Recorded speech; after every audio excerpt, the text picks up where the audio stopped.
सोचो अगर कोई इंसान 13 साल तक जिंदा हो लेकिन उसकी आंखें खुली होने के बावजूद वो दुनिया को देख ना पाए। लोग उससे बातें करें लेकिन वो जवाब ना दे पाए। डॉक्टर्स उसकी हार्ट बीट चलते रखें लेकिन उसकी ज़िंदगी रुक चुकी हो। और फिर एक दिन उसके अपने ही पेरेंट्स कोर्ट से ये रिक्वेस्ट करें कि हमें अपने बेटे को मारने की इजाज़त दे दीजिए। सुनने में ये थोड़ा शॉकिंग लगता है, लेकिन 2026 में इंडिया के सुप्रीम कोर्ट के सामने एग्जैक्टली यही रिक्वेस्ट रखी गई और इसी रिक्वेस्ट ने पूरे देश में एक बड़ा सवाल खड़ा कर दिया है। क्या किसी इंसान को राइट टू डाई मिलना चाहिए? तो ये कहानी है हरीश राणा की, और ये कहानी सिर्फ एक इंसान की नहीं बल्कि ज़िंदगी, दर्द और डिग्निटी के बीच चल रही एक बहुत बड़ी डिबेट की है। तो इस स्टोरी को समझने के लिए सबसे पहले एक वर्ड को समझना जरूरी है, यूथेनेशिया। सिंपल लैंग्वेज में यूथेनेशिया का मतलब होता है किसी इंसान को अनबेयरेबल पेन और सफरिंग से मुक्ति देने के लिए उसकी लाइफ को इंटेंशनली एंड कर देना। इसको अक्सर मर्सी किलिंग भी कहा जाता है।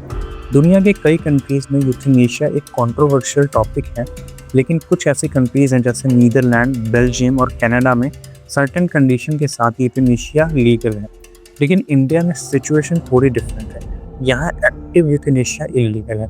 अब एक्टिव यूथेनेशिया का मतलब होता है डॉक्टर किसी पेशेंट को लीथल इंजेक्शन देकर उसकी लाइफ एंड करते हैं। और वहीं पैसिव यूथेनेशिया का मतलब होता है इसमें डॉक्टर किसी पेशेंट का लाइफ सपोर्ट सिस्टम हटा देते हैं, जैसे कि वेंटिलेटर या आर्टिफिशियल न्यूट्रिशन, और फिर वो पेशेंट नेचुरल डेथ से मर जाता है। इंडिया में सिर्फ और सिर्फ पैसिव यूथेनेशिया कुछ स्ट्रिक्ट कंडीशन के साथ अलाउड है। लेकिन ये लॉ कैसे बना, इसके पीछे भी एक इमोशनल स्टोरी। तो इंडिया में यूथेनेशिया का डिबेट एक केस से शुरू हुआ था, अरुणा शानबाग केस। अरुणा शानबाग मुंबई की एक नर्स थी जो कि 1973 में हॉस्पिटल के अंदर ही उन पर एक ब्रूटल असॉल्ट हुआ था। इस अटैक के बाद वो परमानेंट कोमा स्टेट में चली गई और सोचो वो 42 ईयर्स तक बेड पर पड़ी रही। ना वो बोल सकती थी ना चल सकती थी। और फिर 2011 में सुप्रीम कोर्ट के सामने एक क्वेश्चन आया, क्या अरुणा को यूथेनेशिया अलाउ किया जा सकता है? कोर्ट ने उस वक्त यूथेनेशिया अलाउ नहीं किया, लेकिन एक हिस्टोरिक स्टेप लिया। सुप्रीम कोर्ट ने कहा पैसिव यूथेनेशिया कुछ स्ट्रिक्ट कंडीशन के साथ अलाउ किया जा सकता है। और फिर 2018 में सुप्रीम कोर्ट ने एक और इम्पोर्टेंट जजमेंट दिया। कोर्ट ने कहा राइट टू लाइफ का मतलब सिर्फ जीना नहीं बल्कि डिग्निटी के साथ जीना है, और अगर डिग्निटी ही खत्म हो जाए तो डिग्निफाइड डेथ का राइट भी होना चाहिए। इसी जजमेंट ने फ्यूचर केसेस के लिए एक लीगल फ्रेमवर्क बना दिया।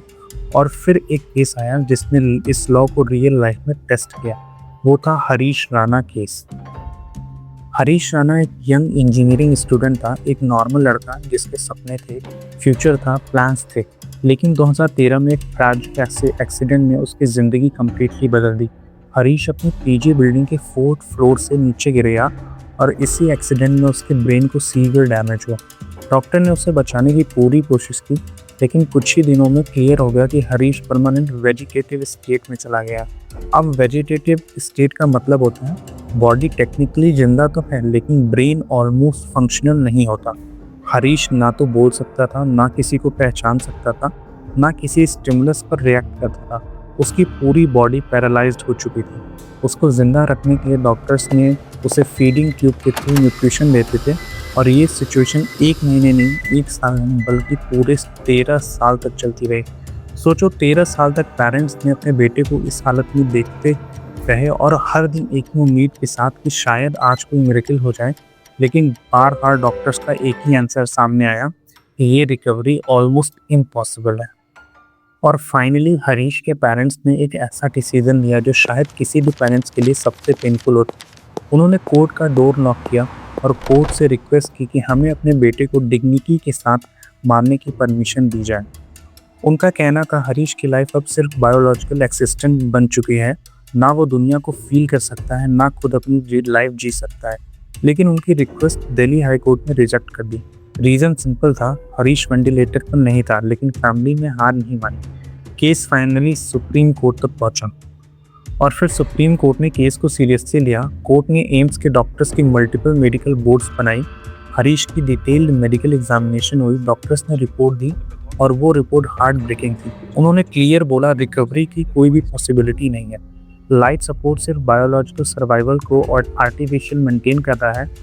और फिर मार्च 2026 में सुप्रीम कोर्ट ने एक हिस्टोरिक जजमेंट दिया।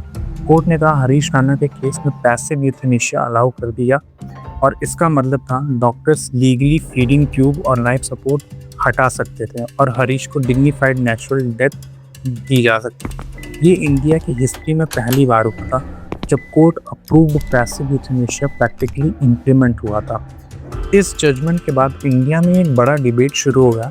कुछ लोग कहते हैं कि ये ह्यूमैनिटी का डिसीजन है, किसी को एंडलेस सफरिंग में रखना क्रुएलिटी है। लेकिन वहीं कुछ लोग कहते हैं कि लाइफ लेना या देना ये सिर्फ भगवान के हाथ में है। अगर यूथेनेशिया अलाउ हो गया तो इसका मिसयूज भी हो सकता है। इसी वजह से यूथेनेशिया दुनिया का सबसे कॉम्प्लेक्स एथिकल इशू बन चुका है। और हरीश राणा की स्टोरी हमें एक अनकंफर्टेबल क्वेश्चन के सामने खड़ा कर देती है। कभी कभी सवाल ये नहीं होता कि क्या किसी को मारने का राइट है, बल्कि सवाल ये होता है क्या किसी को एंडलेस सफरिंग पेन में जीने पर मजबूर करना सही है। और शायद इसीलिए सुप्रीम कोर्ट ने कहा डिग्निटी सिर्फ लाइफ में नहीं डेथ में भी होनी चाहिए। और अब सवाल आपसे है कि अगर आप होते तो ऐसे सिचुएशन में आप क्या चूज करते, लाइफ या फिर डिग्निटी। अगर ये वीडियो आपको अच्छा लगा है तो please like, follow and subscribe करना ना भूलें।